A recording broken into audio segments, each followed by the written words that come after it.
L'échec n'est qu'un signe du marché. Bonjour, c'est Belric, je suis heureux de te retrouver pour cette nouvelle émission. Une émission où on parle de sujets qui sont plus le développement personnel, l'investissement immobilier, l'entrepreneuriat, bref, tout mon univers, donc bienvenue chez moi. Je suis content de te retrouver.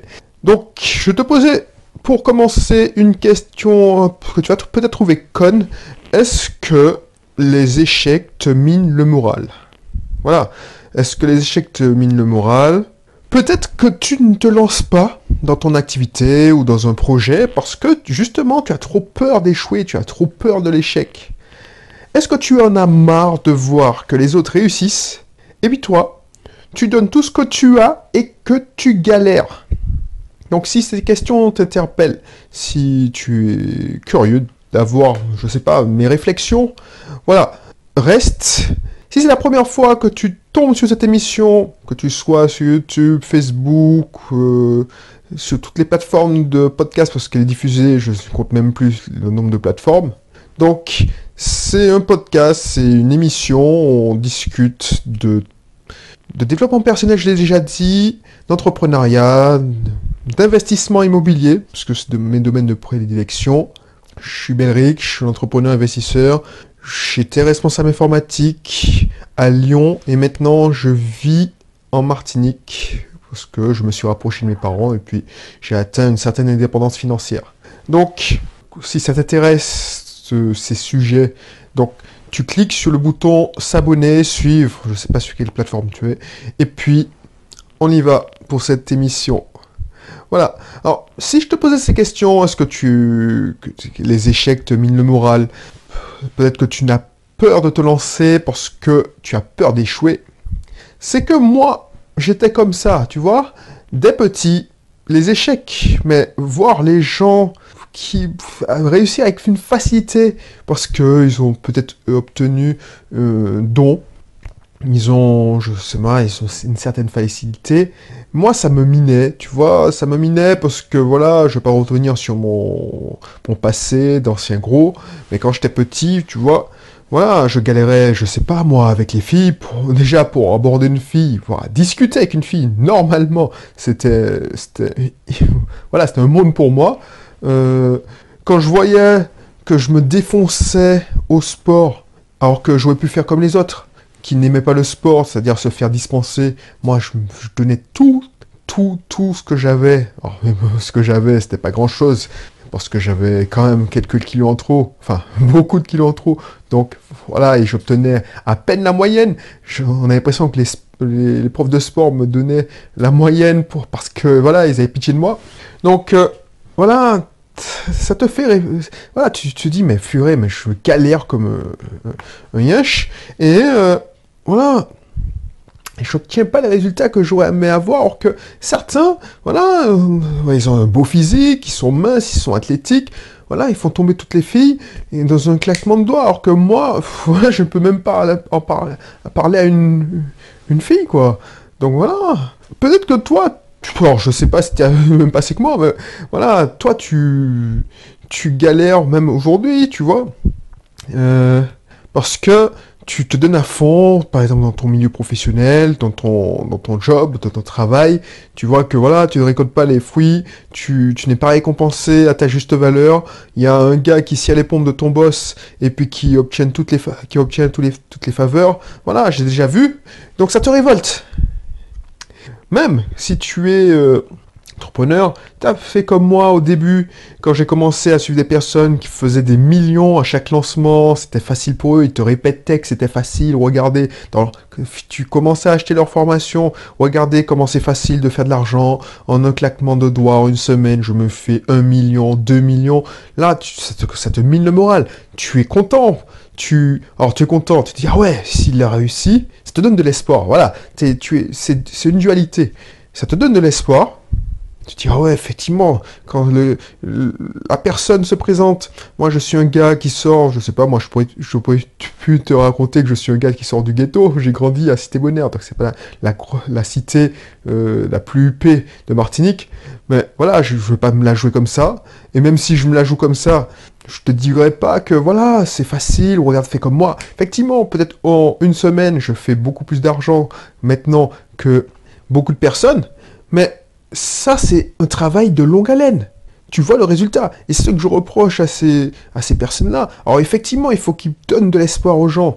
Donc, ils te disent, ouais, en une semaine, voilà, je fais mon lancement, je me fais mes 4 vidéos et puis je ramasse le fric. Ben ouais, effectivement. Et ça te donne de l'espoir, tu en veux, mais ça te donne aussi, quand tu achètes et que tu vois que le résultat n'est pas là, n'est pas au rendez-vous, alors que tu n'as pas fait comme les autres qui ont acheté et puis ils ont... Toi, tu as suivi les conseils à fond, tu as suivi tous les conseils à fond, tu t'es donné à fond et que ça ne marche pas, tu galères, tu te dis mais non, c'est pas possible, qu'est-ce que j'ai raté? Et ça te met en dessous de tout. Quand tu vois par exemple sur YouTube des gamins qui racontent qu'ils font 40 000 dollars ou 40 000 euros par semaine ou par mois, je sais pas moi, ils font, voilà, ils ont la vingtaine et toi tu galères. Peut-être que toi tu galères depuis 3 4 ans et eux, c'était fulgurant, les mecs, ils ont à peine fait leur chaîne YouTube, ils ont eu 1000, 2000, 3000, même 60 000 abonnés, alors qu'ils racontaient leur voyage à travers le monde, ensuite après, ils te donnent des conseils pour faire du marketing, tout ça, et puis toi tu galères, ben, ça te donne envie voilà, de tout laisser tomber. Donc ça te donne de l'espoir, tu te dis, ah ouais, effectivement, si un gamin comme ça a réussi, moi je n'ai pas de raison.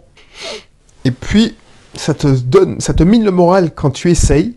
Tu n'essayes pas juste en écoutant leurs conseils gratuits, tu achètes leur formation, ça peut déjà arriver, et puis tu vois que tu n'y arrives pas, alors que tu as fait tout comme il faut. Donc, voilà. Peut-être que tu sais de quoi je parle. Et pour avoir la même réussite, comme je te le disais tout à l'heure, tu les as imités. Tu as tout tenté comme eux. Et résultat, tu es devenu, comme mes années auparavant, tu es devenu un chasseur de techniques, de tactiques, en copiant-collant leur formation et en jetant le bébé avec l'eau du bain à chaque fois. Moi, ça m'arrivait. Quand j'achetais une formation sur Facebook, bon, quand c'est arrivé, ben, j'abandonnais tout ce qui était blog, rédaction, tout ça. Ensuite, quand j'ai commencé à voir que voilà, Facebook, c'était pas pour moi, j'avais des résultats, j'avais plus de fans, j'avais plus de leads, comme on dit dans le milieu marketing. Mais voilà, je n'avais pas nécessairement beaucoup plus de ventes. Je dis, ouais, franchement, ça craint, quoi. Donc, tu as arrêté, tu dis, bon, je vois qu'il y a un mec qui mise, alors je te dis n'importe quoi. Par exemple, si j'étais encore dans le cas et puis je voyais qu'il y avait un mec qui faisait du Forex, ou maintenant c'est la mode du Bitcoin. Ouais, le Bitcoin, c'est bon, c'est de l'argent facile.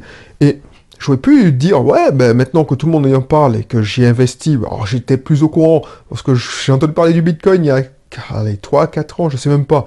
Ben ça fait longtemps, j'ai l'impression que ça fait longtemps, alors peut-être que ça fait pas 2 ou 3 ans.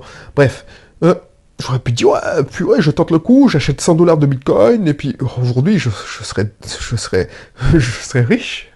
Mais ça m'intéresse pas, tu vois. Et ça, ce qui m'intéresse, c'est de faire une stratégie à long terme. Et si c'était ce que tu faisais, c'est-à-dire de surfer de technique en tactique, de coups qui te faisaient échouer, je ne sais pas si tu vois ce que je veux dire. Si le fait de te remettre en cause tous les 3 4 mois parce que tu passes de projet en projet, de coup en coup, tu as testé le Facebook, tu as donné 3 mois, si c'est même pas si c'est 3 mois, des fois ça m'arrivait de donner, voilà, je fais 1 mois de Facebook, je vois si ça marche ou pas, ben je passe à autre chose. Ben, si toi tu fais la même chose parce que c'est tentant, quand tu découvres un business, quand tu découvres le marketing, quand tu découvres, je sais pas moi, le Forex, quand tu as soif d'apprendre. Enfin, si t'es comme moi, ben, si tu m'écoutes, tu es un peu comme moi. Si tu as soif d'apprendre, tu as envie d'expérimenter, tu entends par-ci, par-là, tu dévores toutes les chaînes YouTube, tu dévores tous les groupes Facebook, tu t'inscris à tous les groupes Facebook, tu dévores tous les blogs, tu surfes, tu t'inscris à toutes les... Par exemple, si, je sais pas, si tu me suis parce que tu es en immobilier, tu t'inscris à tous les blogueurs qui parlent d'immobilier, tu regardes leurs chaînes, tu suis leurs vidéos, tu augmentes ton apprentissage, tu progresses, et ça c'est bien. C'est ce que je te préconise, par exemple, dans ma formation Apprendre pour mieux réussir. Tu crées ton propre système. Mais le danger de ça, c'est que tu as tendance tu veux expérimenter tout. Et ça, c'est le gros piège qui m'arrivait, et peut-être que ça t'est déjà arrivé. parce que voilà, Belrix dit ouais, il faut faire je sais pas, du luxe avec du cheap. Bah tu prends ça à pied levé. Hein. Et peut-être que un autre blogueur ou un autre formateur en immobilier va te dire exactement l'inverse, c'est-à-dire oui, il faut passer par une décoratrice haut de gamme qui va faire du luxe, mais avec du luxe. Ben voilà, tu vas dire, ouais, purée, mais qu'est-ce qui a raison, personne n'a raison, personne n'a pas tort, personne n'a tort.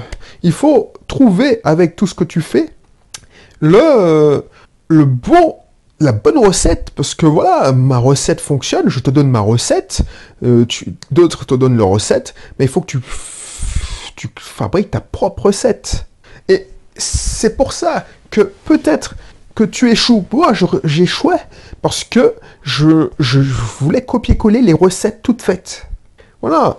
Je passais de projet en projet, ça me grisait, tu vois, j'ai un mental de gagnant, donc voilà, j'ai échoué, bon, ben je passe à autre chose, et je lance dans un nouveau projet qui allait m'assurer la prospérité. J'ai fait ça, voilà, je me suis dit, ouais, par exemple, je me suis lancé des formations, oui, quand j'aurai fini cette formation, ben je ferai fortune. Et puis tu sais, au moins pendant que tu fais ces formations, que tu te donnes à fond, tu ne réfléchis pas, tu n'angoisses pas, voilà, c'est un moyen de combattre mon anxiété aussi du lendemain. Et si tout ça, c'était une perte de temps. Alors peut-être que tu me suis pas là, et peut-être que c'est normal, peut-être. Mais et si l'échec, c'était un signe du marché, un signe du marché que tu dois revoir ta copie et ne pas abandonner ce projet pour passer à un autre. Peut-être que tu es près du but. Peut-être que, voilà, si j'ai persévéré, alors je persévère, je passe 3 ans, mais voilà, tous les projets où j'ai persévéré, mais pas 3 mois seulement, je ne suis pas passé, mais voilà, je me suis donné à fond sur tous les projets qui me tenaient à cœur, par exemple My Cat is Rich, voilà, ça a marché parce que c'était ma passion. C'était une sorte de... Quand j'ai commencé My Cat is Rich, c'était un journal intime, tu vois. J'écrivais mon projet de rentrer en Martinique. Après, ça a dévié parce que je suis rentré en Martinique. J'ai pas arrêté le blog puisque c'était encore une nouvelle aventure. Mais voilà, quand je commence cette nouvelle aventure du podcast, de l'émission du podcast de Belrix, c'était pour te partager mes pensées. Alors que tu écoutes, ça me fait plaisir, ça me fait vraiment plaisir. Mais que tu ne l'écoutes pas, qu'il n'y ait pas beaucoup de personnes ou qu'il y ait moins de personnes qui écoutent par rapport à la chaîne YouTube, voilà, ça me fait ni chaud ni froid parce que je vais continuer, parce que j'aime ça, j'en ai besoin pour réfléchir, pour faire une sorte de sauvegarde de mes réflexions, pour partager avec toi aussi, pour te faire part de mes pensées, peut-être t'aider. Si ça peut t'aider, ça me fait plaisir, ça me fait encore plus plaisir.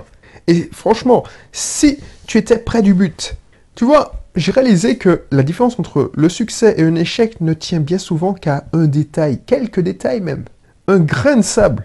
Et si c'était tout simplement que tu n'avais pas trouvé la bonne façon de communiquer, ou tu te dressais aux mauvaises personnes, aux mauvais prospects, celles qui n'en ont rien à foutre de ton offre, de tes produits, peut-être que tu veux vendre à tout le monde.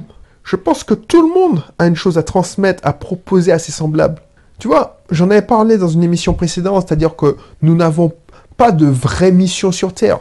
Notre seule mission à la rigueur, c'est de profiter de la vie, mais pas au sens où le système nous montre qu'il faut profiter, c'est-à-dire voyager dans des yachts superbes. Toutes les caricatures de la richesse, c'est-à-dire les palaces, les grosses voitures, enfin, ceux qui font rêver, ceux qui appâtent les chalands, tu vois. Mais si notre mission, c'était de profiter simplement de la vie sur Terre en aidant le maximum de notre prochain. Après, ce n'est pas incompatible avec ma philosophie d'objectif de vie.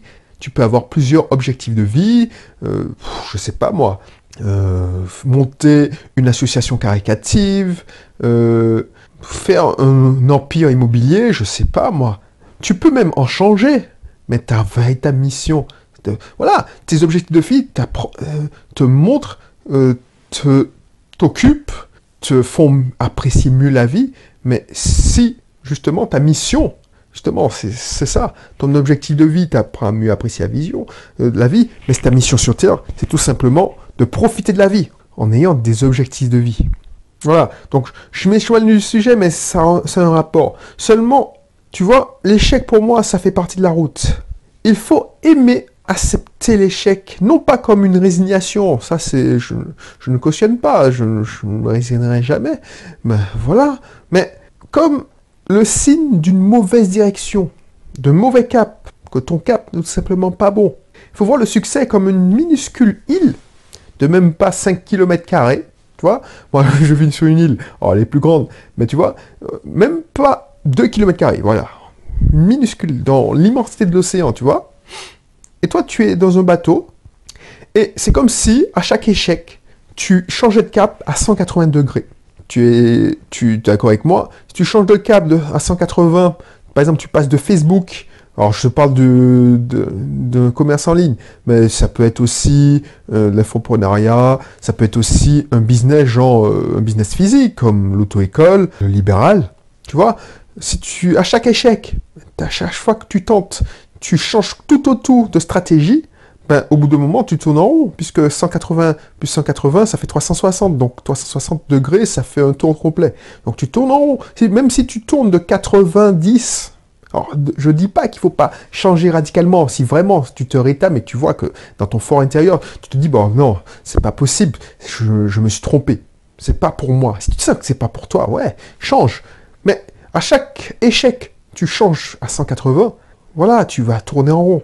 Alors que peut-être en changeant de 1 degré par 1 degré, tu finis par tomber sur l'île en question, l'île du succès. Parce que à 1 degré près, tu peux rater l'île.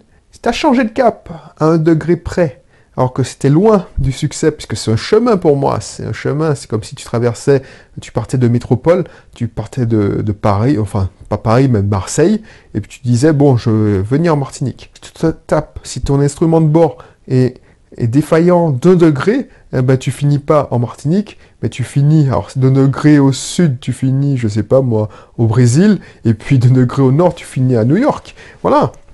Donc, pour moi, à chaque échec, il faut toujours analyser et ne pas jeter le bébé avec l'eau du bain. Tu sais, les échecs permettent d'apprendre. Permettent d'apprendre.